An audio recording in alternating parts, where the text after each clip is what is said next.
Welcome once again, Thomas fans, to another wonderful day on Sodor.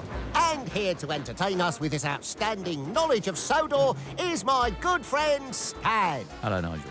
Now, Stan, I'm intrigued to find out what you have in store for us this week. Well, Nigel, I thought we could take a look at some of the special cargo that the engines of Sodor have to carry, in particular, livestock. Oh, do you mean animals, Stan? Indeed I do, Nigel. Sodor has a large variety of animals in its large farming community, as well as lots of animals that live in the wild.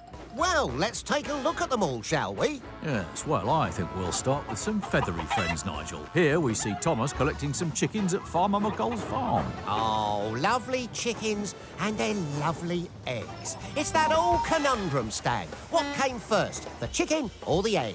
I've no idea, Nigel, but here's Cranky dropping a crate of chickens. Oh, Cranky's fouled that up, hasn't he? Well, now the engines are often tasked with collecting and delivering Farmer McColl's prize sheep.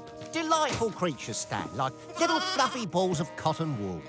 Oh, McColl's farm also has a fine herd of cows, which supplies the island with milk and other dairy produce. And if I'm not mistaken, doesn't Farmer McColl own a prize bull? Indeed he does, Nigel. The same one that gave Sir Topham Hatt a little fright. Oh, my, look at him go. I don't think I've ever seen Sir Topham Hatt move that fast before. But, you know, Farmer McColl isn't the only farmer on Sodor. Really? Really? There is also Farmer Trotter, who runs a pig farm. How aptly named, Stan. Next you'll be telling me there's a fish farmer called Farmer Pike. No, Nigel, there aren't any fish farmers. Or not. But there's also a large variety of wild animals that inhabit the island. There's the very rare great warbler. There's rabbits, some deer, squirrels and ducks. And elephants. Yes, well, maybe in the animal park, Nigel, but I don't think you'll find an elephant in the wild on Sodor. That's where you're wrong, Stan. I've heard of many occasions where engines have had a run-in with a wild elephant. Yes, but There was that time with Henry and the elephant that got stuck in the tunnel. I know, but... And that time Charlie came face-to-face with an elephant out on the tracks. Yes, but they were both elephants that escaped from the animal park and the circus. They don't live in the wild, Nigel. Oh. Well, how about the dinosaurs? Dinosaurs? Dinosaurs! Stan! Stan! It's just a model. How odd, he's not normally one to overreact. Welcome, Thomas fans, to yet another wonderful day on Sodor. What are we going to be looking at today, Stan? Well, Nigel, we'll be taking a look at some of the unique vehicles that play an important role in the running of the railway. Great idea, Stan. It's so easy to overlook those characters that aren't engines. Exactly. The supporting cast. Yes, indeed. The forgotten few. The poor lost souls. Not really. I'm talking about key vehicles like Kevin the Crane, Harold the Helicopter, Captain the Lifeboat. Vehicles who are all really useful in their own way. Are you crying, Nigel? No. Run, V10. Let's start with the biggest of them all, shall we? The mighty Cranky the Crane. Yes, Cranky the Crane. Such an important role, Stan, helping to lift and load all those heavy goods from the ships into the engine's freight. He may not always be the happiest crane on Sodor, but he's earned the respect of all around him.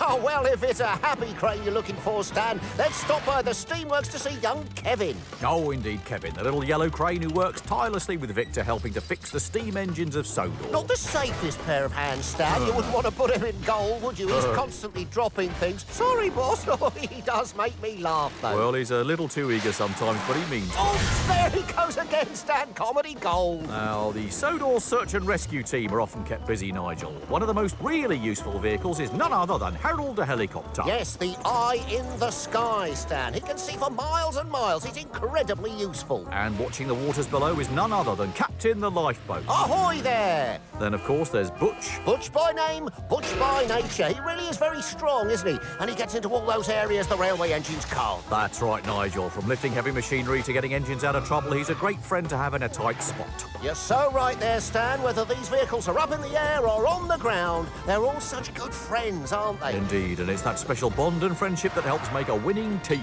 And talking of friends, Stan, there is one character we haven't mentioned yet, and that's Thomas's friend and racing partner, Bertie the bus. Well, yes, when the passengers are dropped off at the stations by Thomas, they still need to be taken on further to shops and other amenities. Yes, like the bingo or the cinema to see a nice film, maybe. Well, that's where Bertie comes in to get them to and from the station.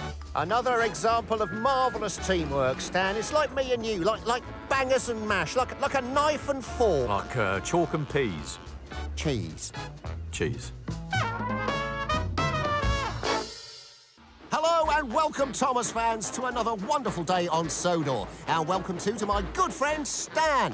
What are we looking at today, Stan? Well, Nigel, we'll be looking at a small selection of the accidents and near crashes that happen on the railway here on Sodor. Exciting stuff. You know, it always amazes me, Stan, how so many things can go wrong on such a small railway. Well, it may be a small railway, Nigel, but it has many engines. It's like the saying, you know, too many cooks in the kitchen spoil the broth. And of course, too many engines in the kitchen won't be making an omelette without breaking some eggs. Do you like omelettes, Stan? No. Me either. Let's get back to the show and look at some of these exciting highlights, shall we? Yes, well, here's Hero working hard as usual, totally unaware that he's picked up some extra cargo in the form of a giant globe. Doesn't look happy, does he, Stan? You could almost say he looks like he has the weight of the world on his shoulders. Oh, and the globe was smacked straight into the signal box, Stan. And there's young Simon the signalman, scared out of his wits. Eric and Sylvie's youngest, Stan. Lovely lad. As I suspected, the ball is rolling along the main line, heading for trouble. You don't know Eric and Sylvie, Stan? Let's stop right in front of the tunnel, and here comes someone. It looks like James, Nigel. Oh, my! James has bumped that globe with his head. It's out of this world. Well, here, Nigel, we can see our two favourite engines pushing a long line of freight cars. But if we pause the picture for a second, can you tell me what's wrong with this setup? They're, I don't know. No, don't tell me. Don't tell me. Don't tell me. Sorry, the engines are at the top of a hill with no engine or brake van at the front to slow them down. I said not to tell me. Oh, and there they go. What's going to happen next? Well, I think we all know what's going to happen. They're going to have a crash. They are going to have a crash. Yes, and poor Stephen will have to move quickly to get away from this runaway train. And look at Stephen go. That's why they call him the Rocket Stan Kapow. But now we turn our attention back to James, the number 5 red engine on the railway. Yes, now James likes to boast about looking the most splendid, doesn't he? But he does get messy from time to time. And let's have a look, see what happens here. He's approaching that puddle. Oh, strike one. Oh, dear, oh, dear. Strike two, yeah. Oh, strike 3, and you're out. Oh, poor James doesn't know what to do. Here's a thought, Stan. What if we didn't have any crashes or accidents on Sodor? Would it be a wonderful world? Well, actually, Nigel, Well, in my eyes, Stan, it would be an uneventful world.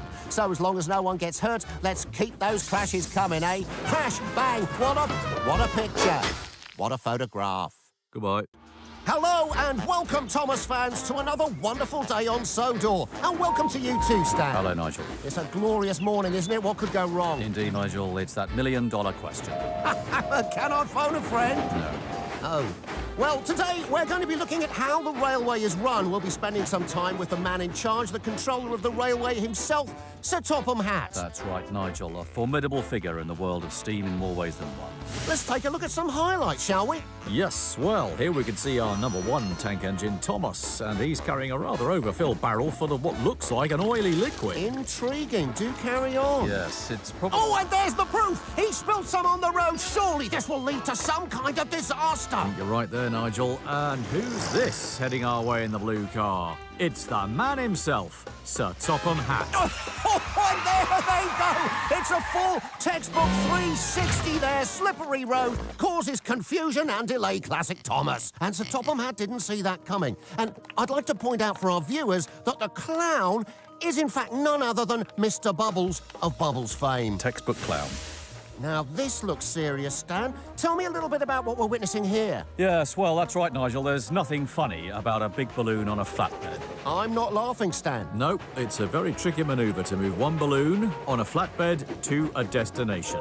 I can't stress enough how important it is to have 2 full-grown tank engines in charge, Nigel. And they right there are 2 of the best, Stan. Indeed they are. Oh, wait! It seems the balloon has escaped and it's flying around of its own accord! I've said it before, and I'll say it again. Tricky things, balloons. Oh, my! And now it's knocked the hats off the Topham Hatt! Thomas must feel deflated. I'm still not laughing. And here comes Hero, master of the railway, heading straight towards the controller of the railway. And milk churns are flying. I can't want 3, Stan. That's right, Nigel. 3 milk churns full of what must be heavy, sticky double cream. That's not going to be easy to wash out. Well, nothing less than a 60-degree wash cycle is going to erase this day of troubles from Sir Topham Hatt's memoirs. It's just another day in the life of Sir Topham Hatt, full of confusion and delay. So, until next time, Thomas fans, it's goodbye from me, and it's goodbye from... He's gone. Stan's gone. Stan? No, I haven't. Welcome, Thomas fans, here once again to spend some quality time with me and my good friend Stan as we take you on another journey across the Great Northern Railway. Stan, please tell our lovely viewers what we have in store for them today. Well, Nigel, we'll be taking a look at the most famous tank engine in the world, Thomas. Thomas, the #1 blue tank engine. Oh, well, actually, Nigel, I think you'll find that when Thomas first arrived on Sodor, he was green. Green? Green? I'm speechless. I can't believe Well, it. yes, when Thomas first arrived on Sodor from the mainland, he was the smallest engine on the railway. Like the new kid on the block, Stan. He didn't find it easy to fit in, did he? That's right, Nigel. Thomas had to prove he could be really useful to Sir Topham Hatt and the other engines. And is that how he became the #1 engine? Oh, yes, you're absolutely right, Nigel. Not only was Thomas painted blue, but he was given his famous #1. I couldn't imagine him with any other number, Stan. Please do go on. Well, Thomas had some early run-ins with Gordon, and after mastering the art of shunting, he was given his first opportunity to pull a passenger train. Oh, messed up, didn't he? Well, yes, unfortunately, little Thomas was so excited he raced off before the passenger coaches had been coupled. And then there was that time he pulled a goods train. Oh, yes, those troublesome trucks gave him a tough time, pushing poor Thomas forward down that hill. That is why it's so important to listen, Stan. Edward tried to tell Thomas to be careful with those troublesome trucks, but did Thomas listen? Well, no, he didn't. And those troublesome trucks nearly ran him off the rails. Yes, they did. Always listen carefully to advice, Stan. That's what I say. It's the best way to learn. I couldn't agree more, Nigel. I bet the other engines laughed and teased Thomas about that, eh, Stan? Yes, they did indeed. Poor Thomas was so embarrassed. But it was harmless teasing from the other engine, Stan. Nothing nasty. Just some good old engine banter. Yes, but let's not be too hard on Thomas. He soon proved himself when James raced through the shunting yard out of control. Without any hesitation, Thomas raced to the rescue. Can I stop you there, Stan? I thought James was a red engine. Oh, not at first, Nigel, no. James was originally painted black and had old wooden brakes which caught fire. Oh, dear. Thomas tried desperately to be coupled to James to slow him down, but it was too late and James crashed into a field. Oh, and that's quite a spectacular crash, Stan. Tell me, what did Thomas do next? Thomas raced to get the breakdown train. Keep going. Well, he was able to pull James to safety. I'm dying to hear more, but the producer's winding us up. Tell me more, tell me more. James was fixed and painted red. Don't stop. And Thomas was rewarded with his own branch line. And we are out of time. Thank you very much for listening. Goodbye. Goodbye.